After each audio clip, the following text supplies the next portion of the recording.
Bonsoir à toutes et à tous, ravi de vous retrouver sur Monaco Info. Tout de suite, le sommaire. Le premier tour des élections législatives a eu lieu ce dimanche 30 juin dans l'Hexagone. En principauté, les résidents monégasques de nationalité française se sont eux aussi rendus dans leur bureau de vote situé dans l'ambassade de France. Alors que certains languissent les vacances d'été, d'autres les redoutent. Il s'agit de nos animaux de compagnie qui sont parfois abandonnés au profit de quelques jours de congé. Hélène Gâteau, vétérinaire et auteure, sera notre invitée. Elle nous expliquera comment lutter contre ces comportements inconscients. Les Seychelles sont une destination qui fait incontestablement rêver entre le sable blanc, les palmiers et l'océan à perte de vue. Eh bien, à Monaco, de nombreuses personnes ont pu s'imaginer dans cet archipel grâce à une journée qui lui était spécialement dédiée. Une très belle programmation attend les amoureux du 6e art pour la nouvelle saison du Théâtre Princesse Grace. La directrice des affaires culturelles, Françoise Gamerdinger, nous dévoilera dans quelques instants l'incroyable variété des pièces qui seront proposées sur scène. Et puis à la fin de ce journal, nous vous emmènerons vous détendre en vivant au rythme de la Dolce Vita, car oui, c'est possible le temps d'une journée grâce à la formule Beach Club pensée par les équipes du Méridien. Mais nous débutons ce journal par un mot de Formule 1 avec la 11e manche de la saison. Elle se tenait ce dimanche en Autriche. Et une chose est sûre, les 71 tours de piste furent pleins de rebondissements. Max Verstappen et Lando Norris se sont attaqués tout au long du parcours et la McLaren a fini par toucher la Red Bull. Norris a dû abandonner et Verstappen termine 5e. Bref, une fin de course terrible pour les pilotes qui profitent à George Russell qui remporte ce Grand Prix. Piastri et Sainz complètent le podium. Cette course s'est avérée également compliquée pour Charles Leclerc, victime d'un incident dès le départ. Il a tout de même réussi à remonter de quelques places et termine à la 11e position. En France, 3 semaines après les élections européennes et la dissolution voulue par Emmanuel Macron, près de 49,5 millions d'électeurs étaient appelés aux urnes pour le premier tour des élections législatives. À Monaco, ce sont plus de 5000 résidents de la principauté de nationalité française qui étaient attendus tout au long de la journée. Les précisions sur place de Yann Badfort, président du bureau de vote. Il est au micro de Justin Hadel. Il y a 5300 électeurs français inscrits sur la liste consulaire à Monaco. Le bureau de vote est ouvert ce dimanche depuis 8h. Nous fermerons à 18h. Et ce qui est important, c'est qu'il y a plusieurs modalités de vote. Les Français pouvaient également voter par Internet. La circonscription comprend Monaco, le Portugal, l'Espagne et Andorre. Nous avons 2 bureaux de vote à l'intérieur de l'ambassade. Donc notre liste d'électeurs est scindée en 2, mais nous avons appelé tous les électeurs à venir voter ici à l'ambassade. Les premiers résultats de l'élection seront dévoilés à partir de 20h. Chaque année, l'été est un vrai fléau pour les animaux qui sont abandonnés par leurs propriétaires, une problématique alarmante et persistante dans de nombreux pays. Hélène Gâteau est vétérinaire, auteure et chroniqueuse radio. Elle raconte notamment dans son dernier livre la relation privilégiée qu'elle entretient avec Colonel, son border terrier. Et elle est présente avec nous sur Monaco Info. Bonsoir à vous Hélène Gâteau. Bonsoir Julia. On parle de 100 millions d'animaux abandonnés dans le monde chaque année, des chiffres qui illustrent finalement l'urgence de la situation.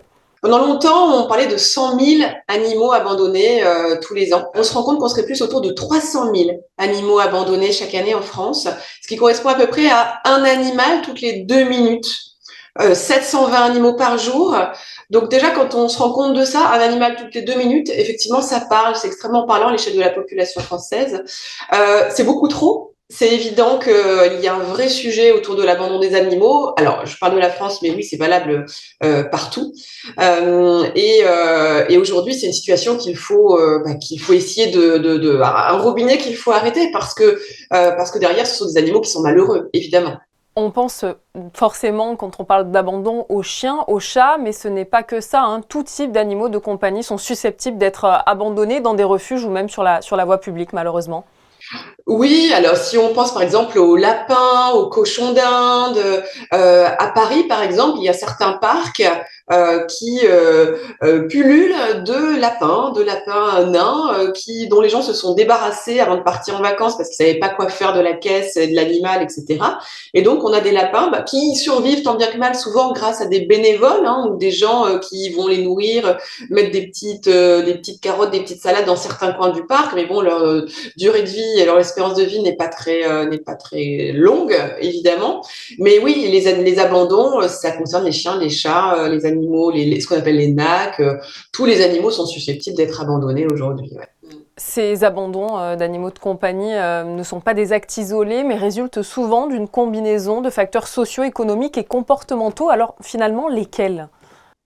Alors, en fait, oui, derrière le terme d'abandon, il faudrait réussir à le définir un peu mieux parce que tous les abandons n'ont pas la même valeur. J'entends par là que si quelqu'un doit se séparer de son animal parce qu'il est touché par une longue maladie, qu'il doit être hospitalisé pendant longtemps, qu'il n'a pas de solution autour de lui, pas de famille pour prendre en charge l'animal et qu'il est obligé de le placer dans un refuge ou auprès d'une association, ça n'a pas du tout la même valeur que quelqu'un qui va larguer son chien accroché à une aire d'autoroute, parce que ça existe toujours, oui, avec une laisse courte. Ça n'a pas du tout la même chose. Donc, oui, effectivement, il y a différents types d'abandons, soit les abandons par aussi des soucis financiers qui peuvent expliquer cela.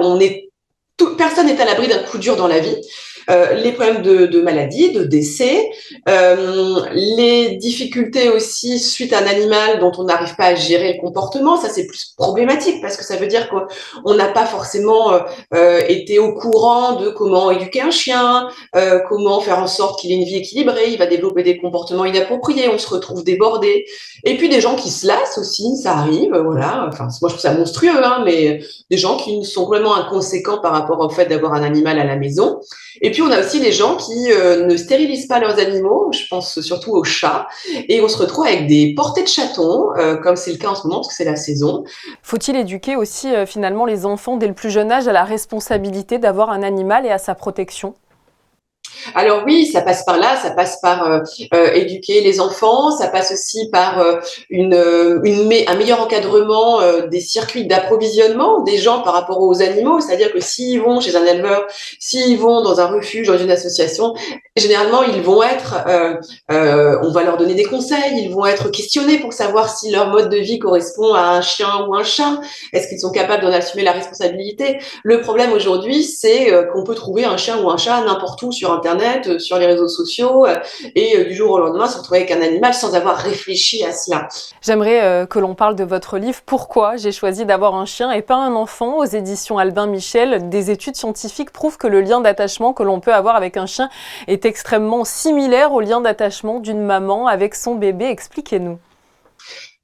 C'est d'autant plus pour ça que moi j'arrive pas à comprendre l'acte d'abandon parce que effectivement à partir du moment où on passe du temps avec son animal, il y a un lien qui se crée extrêmement rapidement, un lien d'attachement qui repose sur des processus qui sont les mêmes, donc comme vous le disiez, que ceux d'une maman avec son bébé, donc un attachement grâce aux cascades d'hormones, de neurotransmetteurs.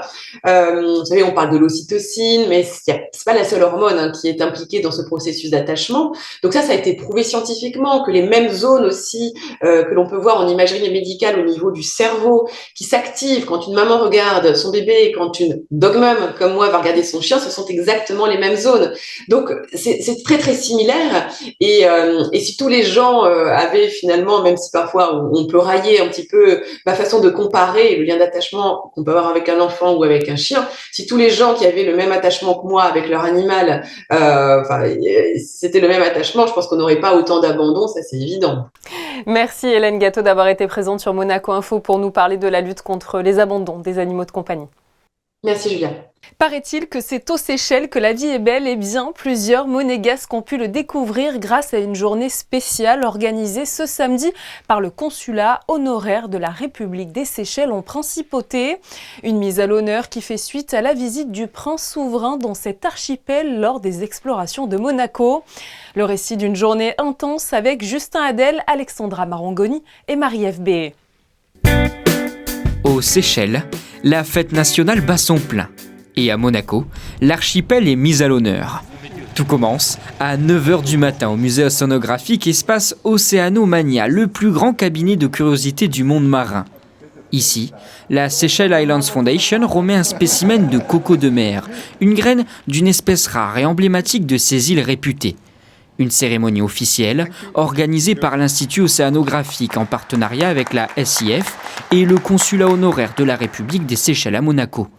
Le tout avec la présence de l'ambassadeur séchellois venant de Bruxelles ainsi que d'autres autorités. Il y a un lien entre l'Institut océanographique, les explorations de Monaco et les Seychelles. On a fait une grande mission scientifique dans l'océan Indien et qui a été vraiment très très supportée par les Seychelles et la Seychelles Island Foundation pour nous permettre techniquement d'accéder à des endroits importants en termes de biodiversité. Donc c'était un premier élément de satisfaction. Et puis évidemment intégrer une graine de coco de mer dans le cabinet de curiosité de Marc Dion et compléter cette œuvre et la partie naturaliste de cette œuvre est aussi une grande joie. Une joie partagée évidemment par les représentants seychellois. I'm immensely grateful for having the opportunity to be here today. I'm proud to be here today and to present the coco de mer, which is the national symbol of Seychelles, to Monaco. Un plaisir qui se poursuit l'après-midi au Monte Carlo Bay Hotel & Resort. Depuis un mois, une exposition artistique sur le coco de mer a pu être observée. Idem, le chef Marcel Ravin a proposé tout le mois de juin un plat seychellois à la carte du restaurant L'Orange Verte. Et désormais, ceci, un après-midi immersif au sein du jardin méditerranéen. Activités artistiques, gustatives, en passant par une sensibilisation environnementale, il y a de quoi ravir petits et grands, y compris le consul général honoraire. Ces ateliers que j'ai derrière moi, qui, on va dire, donnent un avant-goût des Seychelles à tout le monde, avec de l'artisanat, avec du tourisme, avec de la confection qu'on fait aux Seychelles. C'est une passion de pouvoir fournir et mettre en valeur ce pays qui est merveilleux. Malgré un temps mitigé, la journée a pu se dérouler sans encombre. De quoi célébrer comme il se doit les Seychelles à Monaco. Ils reviennent de Breda aux Pays-Bas où ils ont disputé les championnats d'Europe des casinos à la mi-juin. Ces passionnés de golf, pour la plupart employés de la Société des Bains de Mer, font partie de l'association sportive de golf de la SBM. Et après avoir raflé de nombreux titres, ils ont pu célébrer leur victoire au pluriel autour d'un cocktail en présence du président délégué du groupe Stéphane Valéry. Je vous propose d'écouter tout de suite l'un des heureux participants. Il s'agit de Johan Garino. L'heure est à la fête.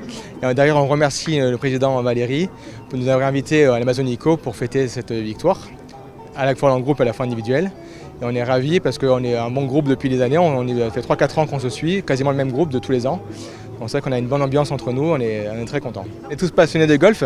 On a un magnifique golf qui appartient à la société, au Montagel. Donc c'est vrai que ça aide aussi beaucoup. On est tous passionnés depuis. Moi j'ai commencé petit, j'ai arrêté le temps de mes études et quand je suis revenu au casino, j'ai repris parce qu'on a assez de temps libre pour pouvoir justement pratiquer cette discipline qui est parfaite pour se détendre. On a gagné l'équipe de meilleurs casinos européens, on a gagné le double, on a gagné en tant qu'équipe, en tant qu'individuel, on a gagné donc mon titre de premier en Stableford. On a gagné le titre du plus long drive, le titre de l'approche. Il y a un petit jeu qui s'appelle Beat the Pro, il y a un professionnel qui vient jouer. Et c'est la meilleure approche Et on a deux employés qui ont battu le professionnel dans ce petit concours. Des propos recueillis par Sarah Nkari et Alexandra Marangoni. Pour rappel, cette compétition rassemble une centaine de participants chaque année, dont l'équipe du Casino de Monte-Carlo, composée d'une vingtaine de personnes. Chaque édition est organisée dans un pays différent et c'est à Monaco qu'aura lieu la prochaine. Nos champions vont-ils conserver leur titre à domicile? Réponse à l'automne prochain. Ouvrons une page culturelle dans ce journal avec le théâtre Princesse Grace qui vient de présenter sa programmation pour la saison 2024-2025. Une trentaine de pièces seront proposées tout au long de l'année. Pour découvrir tout ce qui attend les spectateurs, Fabien Bonilla a pu rencontrer la directrice des affaires culturelles. Bonsoir Fabien. C'est une belle programmation que vous nous proposez avec 28 rendez-vous tout au long de la saison, les mardis et les jeudis essentiellement. Parlez-moi de cette programmation, de sa couleur, de son éclectisme. Alors de sa couleur, elle est à la couleur de la littérature et puis aussi des nouveautés et de la création artistique théâtrale actuellement sur la scène parisienne. On parlait d'éclectisme là à l'instant avec du classique comme Richard III ou complètement contemporain comme par exemple Paloma au pluriel. Ça va être très varié là. Hein. Oui, c'est très varié. C'est un souhait de faire à la fois bien découvrir les classiques, mais également d'avoir des créations contemporaines et notamment Paloma au pluriel est quand même un fait assez exceptionnel sur cette scène du Théâtre Princesse Grace. Et c'est une vraie performance d'acteur que d'avoir tous ces personnages féminins que l'on va découvrir au fur et à mesure du spectacle. Mais que faudrait-il retenir ? Vous avez des coups de cœur par exemple ? Ce que je peux dire, c'est qu'on va ouvrir la saison avec un Don Juan tout à fait exceptionnel de Masha Makayev et donc un texte classique avec une création scénographique très contemporaine. Ensuite, on va également avoir un adieu sur scène, adieu de Michel Bougenat, qui a tenu à venir faire ses adieux sur cette scène du Théâtre Princesse Grace. Donc je pense que ça va être à la fois un moment humoristique et puis avec un petit pincement au cœur également. Il va y avoir beaucoup d'émotions ce soir-là. On a une très grande production avec la Comédie Française sur une adaptation du roman de Jules Verne, 20 000 lieues sous les mers, où nous avons à la fois des marionnettes et puis une grande partie des acteurs de la troupe du Français qui vont venir au Grimaldi Forum pour une production extraordinaire. Ce spectacle qui est à la fois pour les adultes mais aussi pour les enfants et qui va nous raconter l'histoire extraordinaire de ce roman fantastique de Jules Verne. Puis il va y avoir de grands noms tout au long de la saison. Michel Bougenat, Laurent Deutsch, Yvan Attal, Richard Berry, Gérard Darmon, Michel Faure, Régis Laspalais, Stéphane de Grotte, Sophie Marceau et François Berléand. Vous allez faire venir du beau monde là. Hein ? Oui. Mais il n'y a pas de difficulté à faire venir ces grands artistes en principauté parce que notre Théâtre Princesse Grace, qui est le théâtre national, est une référence pour eux et ils viennent toujours avec grand plaisir pour jouer devant le public monégasque. Vous vous exportez au Grimaldi Forum, vous proposez aussi une projection ciné en partenariat avec l'Institut Audio et vous accueillez une nouvelle fois les rencontres philo. Oui, alors nous tenons d'une part à ce que ce théâtre soit la maison des mots et de la philosophie. Donc, bien évidemment, les rencontres philo partagent cette maison. Mais nous avons aussi à cœur de l'ouvrir sur de nombreux projets pédagogiques, à la fois avec l'Académie de musique Régnier III Musique et Théâtre, que nous accueillons sur cette scène, mais également le pavillon Bozio qui vient faire des ateliers de scénographie. Comment est-ce que vous procédez pour préparer votre saison ? Parce que c'est un travail de longue haleine et tout au long de l'année, j'imagine. Eh bien, je me tiens informée de tout ce qui se fait, bien évidemment, en France. Je vais voir certaines pièces, je lis beaucoup de critiques. Et puis, je suis toujours une vision politique, culturelle pour ce théâtre. Parce que j'ai à cœur de faire découvrir au public à la fois des textes, mais aussi des nouvelles mises en scène. Par exemple, cette année, pour la deuxième fois, on va accueillir le texte de Yasmina Reza, Art, mais avec d'autres acteurs comme François Morel. Donc ça va être un grand moment. Mon souhait est de faire découvrir tout ce qui se fait de mieux, je dirais, sur cette petite scène du Théâtre Princesse Grace et le public nous en est reconnaissant. Voilà ce que l'on pouvait dire de la saison prochaine du Théâtre Princesse Grace avec en ouverture Don Juan de Molière le jeudi 3 octobre pour s'achever par un château de cartes avec Gérard Darmon et Horatica le 13 mai. Pour en savoir plus sur cette programmation, je vous invite à aller sur le site du tpgmonaco.mc. Merci Françoise Gamerdinger. Merci Fabien, à très bientôt. Dès demain et jusqu'au 6 juillet, les eaux monégasques accueilleront la 10e édition du Monaco Energy Boat Challenge, un événement unique au monde qui vise un avenir durable grâce aux énergies alternatives. L'occasion également de découvrir de nouvelles installations en démonstration. C'est le cas de ce ponton flottant produisant de l'hydrogène vert. Il est depuis plusieurs mois dans la marina du Yacht Club de Monaco. Plus d'explications avec Fabien Bonilla. Ce ponton n'est pas un ponton comme les autres, c'est en quelque sorte une station-service environnementale. Il s'agit là de la première plateforme flottante produisant de l'hydrogène vert à partir d'énergie renouvelable, autrement dit à partir d'eau de mer et de panneaux solaires. Très concrètement, ce ponton fournira de l'hydrogène aux participants du 11e Monaco Energy Boat Challenge, la première semaine de juillet. Le lancement de ce ponton autonome high-tech du Yacht Club a été développé et présenté ce lundi matin par les ingénieurs de la SBM Offshore devant de nombreuses personnalités de la principauté. C'est parti. C'est tout bon. Merci. On capture l'énergie solaire par les panneaux solaires que vous voyez tout autour et dessus. Cette énergie est stockée pour pouvoir produire la nuit et convertie en électricité qui va dans nos équipements.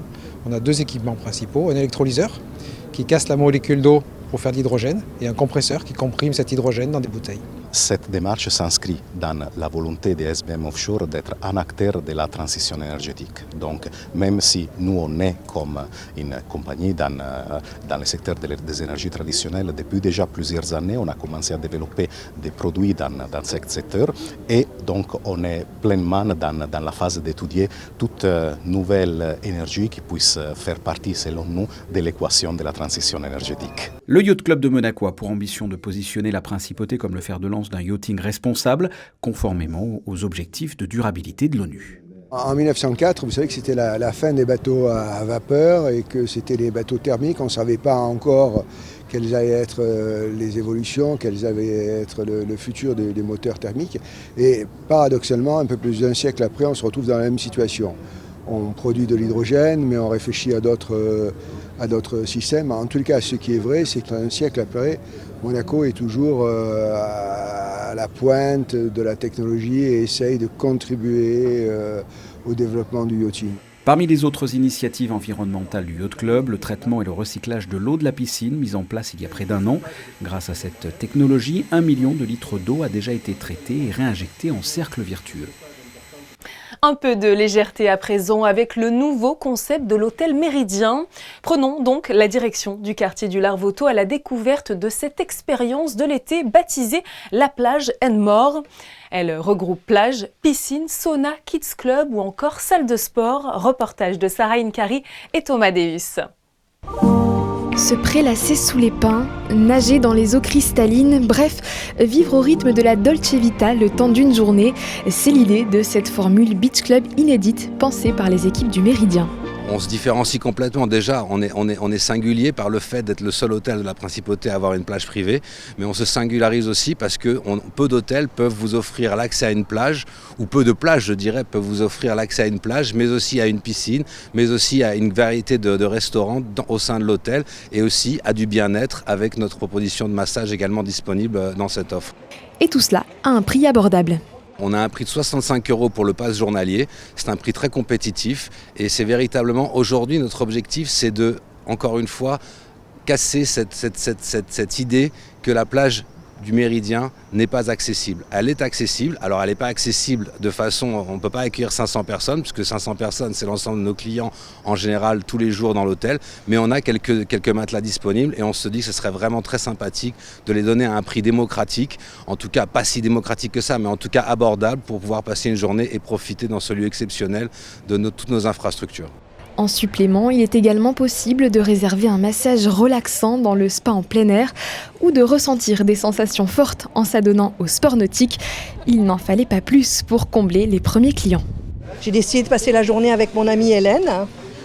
Aujourd'hui, je l'ai invitée à déjeuner et je pense qu'on va profiter de la plage après et se faire une petite séance bronzage, même si le soleil n'est pas au rendez-vous aujourd'hui. Je pense que ça peut être sympa. Et pour l'instant, l'heure est au cocktail. Ben oui. On commence léger la journée là. Enfin, il est quelle heure d'ailleurs? Je sais pas. Et Et pour les petits creux durant la journée, vous aurez l'embarras du choix avec les 4 bars et restaurants dont dispose le 4 étoiles. À la carte, des plats et des desserts gourmands comme cette délicieuse pavlova aux fruits rouges. Le soleil est de retour, alors profitez-en et pensez à savourer chaque instant. En parlant de soleil et pour clôturer ce journal, je vous propose de retrouver Justin Hadel pour un point complet sur les prévisions météo du tout premier jour du mois de juillet. Bonsoir Justin. Bonsoir Julia, après un dimanche très chaud, les nuages seront toujours présents en principauté, ce qui n'empêchera pas le soleil de répondre lui aussi à l'invitation, tout comme les températures. Elles oscilleront de 21 à 24 degrés, la mer, elle, devrait atteindre la barre des 23 degrés. Demain, il fera jour à partir de 5h50, la nuit, elle, pointera le bout de son nez à partir de 21h17. Thierry, demain, c'est votre jour. Merci infiniment à vous, Justin Hadel. On se quitte ce soir avec le flashback de la semaine. C'est en quelque sorte la rétrospective des événements qui se sont passés les années précédentes à la même période. Demain, vous retrouverez Fabien Bonilla aux commandes de ce journal. Pour ma part, je vous dis évidemment à très bientôt sur Monaco Info.